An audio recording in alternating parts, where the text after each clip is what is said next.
Confident group chairman doctor CJ റോയിയുടെ മരണം നമ്മളെ എല്ലാവരെയും ഞെട്ടിച്ചു, പ്രത്യേകിച്ച് മലയാളികളെ. മലയാളിയായ ഒരു വ്യക്തിയായിരുന്നല്ലോ കോൺഫിഡൻറ്റ് ഗ്രൂപ്പിൻ്റെ ചീഫ്. അദ്ദേഹത്തിൻ്റെ ശ്രമഫലമായിട്ടാണ് ആ കോൺഫിഡൻസ് ഗ്രൂപ്പ് ഉയർന്നു വന്നത്. 2006 മുതലുള്ള ഉയർച്ച 2025 അവസാനം വരെ നമ്മൾ കണ്ടു. പക്ഷേ ആ കെട്ടിപ്പൊക്കിയ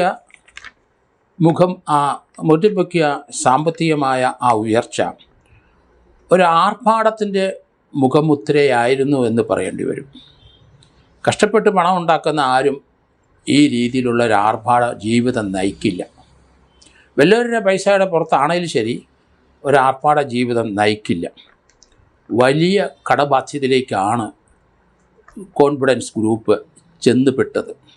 അതിൽ നിന്ന് ഇനി കരകയറാൻ പറ്റുമെന്ന് എനിക്ക് തോന്നുന്നില്ല. അദ്ദേഹത്തിൻ്റെ മരണത്തിന് ശേഷം അദ്ദേഹത്തിൻ്റെ ഭാര്യയും മക്കളും രണ്ട് കുട്ടികളും ഇനി എന്തു ചെയ്യുമെന്നുള്ള ചോദ്യത്തിന് ഞങ്ങൾ മടങ്ങി ഞങ്ങളുടെ അമ്മയുടെ അടുത്തേക്ക് പോകും. കാരണം കുറേയൊക്കെ അവർക്ക് മനസ്സിലായിട്ടുണ്ടാവും. 9,000 കോടി രൂപയുടെ ആസ്തി ഉണ്ടെന്നൊക്കെ പറയുന്നുണ്ട്. പക്ഷേ അത്രയും ആസ്തി കൈവശം ഉണ്ടായിരിക്കാം, പക്ഷേ കോടിക്കണക്കിന് രൂപ പലർക്കും കൊടുത്തു തീർക്കാനുണ്ട്.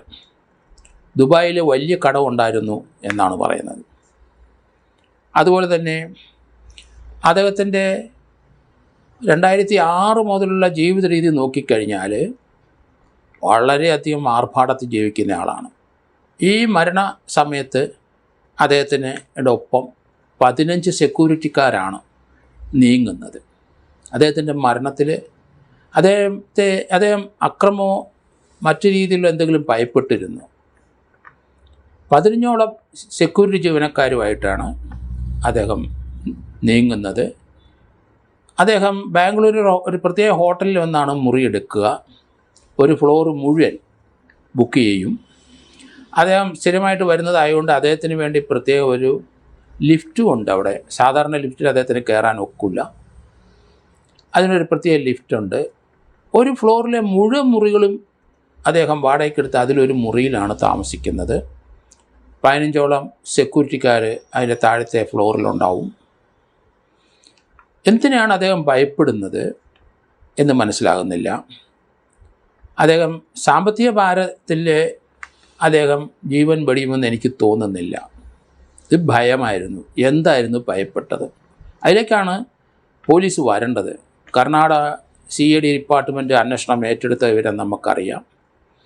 തുടക്കത്തിൽ നമ്മൾ വിചാരിച്ചു ഇൻകം ടാക്സുകാരുടെ റെയ്ഡും അതിൻ്റെ പ്രഷറും താങ്ങാതെ മനോവിഷമത്തിൽ അദ്ദേഹം ജീവൻ വെടിഞ്ഞതാണ് എന്നായിരുന്നു വന്ന വാർത്തകൾ. നമ്മൾ ആ സാഹചര്യം നോക്കുമ്പം കഴിഞ്ഞ ഡിസംബറിൽ അവിടെ ഇൻകം ടാക്സുകാർ വന്നു കൊച്ചി യൂണിറ്റിൽ. അദ്ദേഹത്തിൻ്റെ സ്വത്തുക്കളുടെ വിവരങ്ങളെല്ലാം കളക്ട് ചെയ്തു. അത് തന്നെയല്ല, അദ്ദേഹത്തിൻ്റെ ഇപ്പോഴത്തെ അദ്ദേഹത്തിൻ്റെ ഓഫീസ് വരുന്ന ആ ബിൽഡിംഗ് സമുച്ചയം അവിടെ കഴിഞ്ഞ 3 ദിവസമായി 28, 29, 30 3 ദിവസമായി IT-ക്കാർ അവിടെ അദ്ദേഹത്തിൻ്റെ റെക്കോർഡുകളെല്ലാം പരിശോധിച്ച് അതിൻ്റെ ഫോട്ടോസ്റ്റാറ്റുകളെടുത്ത് ഒക്കെ നീങ്ങിക്കൊണ്ടിരിക്കുകയായിരുന്നു. പക്ഷേ കഴിഞ്ഞ 2-3 മാസമായിട്ട് അവിടുത്തെ CCTVകളൊന്നും വർക്ക് ചെയ്യുന്നില്ല. അതെന്താണ്? അദ്ദേഹം ഓഫ് ചെയ്തത്. അദ്ദേഹത്തിൻ്റെ മുറിയിലുമില്ല. അദ്ദേഹം ഒരു മരണക്കുറിപ്പ് എഴുതി വച്ചിരുന്നു. അതിൻ്റെ മുഴുവൻ കണ്ടൻസ് നമുക്ക് മനസ്സിലാകുന്നില്ല, അല്ലെങ്കിൽ അത് പുറത്തേക്ക് വന്നില്ല. അതിനുശേഷം അദ്ദേഹം ഇൻകം ടാക്സിലെ ഉദ്യോഗസ്ഥർ അദ്ദേഹത്തിനോട് ചില കാര്യങ്ങളൊക്കെ ചോദിച്ച് മനസ്സിലാക്കി. അദ്ദേഹം അതിനൊക്കെ കൃത്യമായിട്ട് മറുപടി പറഞ്ഞുകൊണ്ടിരുന്നു. 30-ാം തീയതി അദ്ദേഹം ഉച്ചയ്ക്ക് മുമ്പ് 10:40 തോന്നുന്നു അദ്ദേഹത്തിൻ്റെ ബ്രദർ ബാബുവിനെ വിളിച്ചിരിക്കുന്നു. നീ എപ്പോഴാണ് വരുന്നത് എന്ന് ചോദിച്ചിരിക്കുന്നു. ഞാൻ വൈകിട്ട് 7 മണിക്കകം വരും എന്ന് പറഞ്ഞിരുന്നു. പക്ഷേ അദ്ദേഹം വരുന്നതിന് മുമ്പ് ഇദ്ദേഹം കടന്നുപോയി. ഇൻകം ടാക്സ് ഉദ്യോഗസ്ഥർ അദ്ദേഹത്തിൻ്റെ ക്യാബിനും അദ്ദേഹത്തിൻ്റെ മുറിയും പരിശോധിക്കണം എന്ന് പറഞ്ഞു. അതോടുകൂടി അദ്ദേഹം വെപ്രാളപ്പെട്ടു. അദ്ദേഹത്തിന് ഭയം വന്നു. അദ്ദേഹം പെട്ടെന്ന് അദ്ദേഹത്തിൻ്റെ ക്യാബിനിൽ കയറി അമ്മയെ ഒന്ന് വിളിക്കട്ടെ എന്ന് പറഞ്ഞു. കാരണം അമ്മയോട് യാത്ര പറയാൻ തന്നെ ആയിരിക്കണം, അല്ലെങ്കിൽ അമ്മയുടെ ഫോൺ ചെയ്ത് അമ്മയുടെ ശബ്ദം കേൾക്കാനായിരിക്കണം. അമ്മയെ ഒന്ന് വിളിക്കട്ടെ എന്ന് പറഞ്ഞ് അകത്തോട്ട് പോയി. ആ ക്യാബിൻ്റെ, അദ്ദേഹത്തിൻ്റെ പ്രത്യേക മുറിയുടെയും ക്യാബിൻ്റെയും അതിൻ്റെ വാതിലകത്തു നിന്ന് പൂട്ടി. 10-15 മിനിറ്റ് കഴിഞ്ഞപ്പം മറ്റൊരു ശബ്ദവും കേട്ടില്ല. അകത്തെ മുറിയിൽ എന്ത് സംഭവിച്ചെന്ന് അറിയാതെ വന്നു. വാതിലെ തട്ടിയിട്ട് തുറക്കുന്നില്ല. അദ്ദേഹത്തിൻ്റെ സെക്യൂരിറ്റിയും മറ്റവരും പെട്ടെന്ന് വാതിലെല്ലാം ചവിട്ടിപ്പൊളിച്ച് അകത്ത് കയറി. അദ്ദേഹം ഒരു ചെയറിലിരിക്കുകയാണ്. നെഞ്ചിൻ്റെ അവിടുന്ന് ബ്ലീഡിങ് ഉണ്ട്. അദ്ദേഹത്തെ ആ വെടിയുണ്ട നെഞ്ചിൽ കൂടെ സഞ്ചരിച്ച് അപ്പുറത്ത് അതിൻ്റെ പെല്ലറ്റ് പോയിരുന്നു. എന്താണ് അദ്ദേഹം ഇങ്ങനെ ഒരു കൃത്യം ചെയ്യാനുള്ള കാരണം? പെട്ടെന്ന് അങ്ങനെ ഒരു ഭീതി വരാൻ കാരണം? അത് ആ ചോദ്യത്തിൽ തന്നെ അതിൻ്റെ ഉത്തരവുണ്ടെന്ന് എനിക്ക് തോന്നുന്നു. ഇൻകം ടാക്സുകാർ ക്യാബിൻ പരിശോധിക്കണമെന്ന് പറഞ്ഞപ്പം അദ്ദേഹത്തിൻ്റെ മനം മാറി. കഴിഞ്ഞ 2-3 മാസമായിട്ട് മനോസംഘർഷത്തിലാണ് അദ്ദേഹം. അദ്ദേഹത്തിൻ്റെ 9 പേജുള്ള ആ ഡയറി കുറിപ്പ്, അദ്ദേഹം കുറേ കാര്യങ്ങളെല്ലാം അതിനകത്ത് എഴുതിയിട്ടുണ്ട്. ആ ഡയറി കുറിപ്പുകൾ വായിച്ചു നോക്കുന്ന ഒരാൾക്ക് അദ്ദേഹം ജീവിതത്തോട് യാത്ര പറയാനുള്ള തയ്യാറെടുപ്പാണെന്ന് മനസ്സിലാവും. അതിൻ്റെ മുഴുവൻ വിവരങ്ങളും പുറത്തേക്ക് വന്നിട്ടില്ല. ആ ഡയറി കുറിപ്പ് കഴിഞ്ഞ 4 മാസം കൊണ്ട് എഴുതുന്നു. അതൊരു ഭീതി മൂലമാണെന്നാണ് ഞാൻ കരുതുന്നത്. ഭയം കൊണ്ടാണ്. ആരെയാണ് അദ്ദേഹം ഭയക്കുന്നത്? എന്തിനെയാണ് ഭയക്കുന്നത്? ഇത്രയും കടബാധ്യതയുള്ള ഒരു മനുഷ്യനാണ്. 36-ാമത്തെ വയസ്സിൽ ഒരു ഹെലികോപ്റ്റർ വാങ്ങിച്ച ആളാണ്. അതിൽ സഞ്ചരിക്കുന്ന ആളാണ്. 10, 12, 16 റോൾസ് റോയ്സ് കാറ്, 10, 30, 40 കോടി റോൾസ് റോയ്സ് കാശ്. ആഡംബര ജീവിതത്തിൻ്റെ എക്സാമ്പിളാണത്. അത് തന്നെ UAE-യിൽ ഇപ്പോൾ ഇന്ത്യയായിട്ട് ചില ധാരണകൾ എത്തിയിട്ടുണ്ട്. UAE-യിലെ ഇന്ത്യക്കാരുമായിട്ട് അവിടുത്തെ രാജാവ് ഇവിടെ വന്നിരുന്നു. UAE-യും ഇന്ത്യയും തമ്മിൽ ഉഭയകക്ഷി ചർച്ചകളൊക്കെ നടത്തി. ഇരു രാജ്യങ്ങളും പരസ്പരം പല കാര്യത്തിലും അങ്ങോട്ടും ഇങ്ങോട്ടും സഹകരണം തേടിക്കഴിഞ്ഞു. അവിടെയുള്ള ഇന്ത്യക്കാരുടെ അഭ്യാസങ്ങളും വേലകളൊന്നും ഇനി നടക്കില്ല. അവിടെ കടം കയറിയ പലരും അവിടെ വിടേണ്ടി വരും.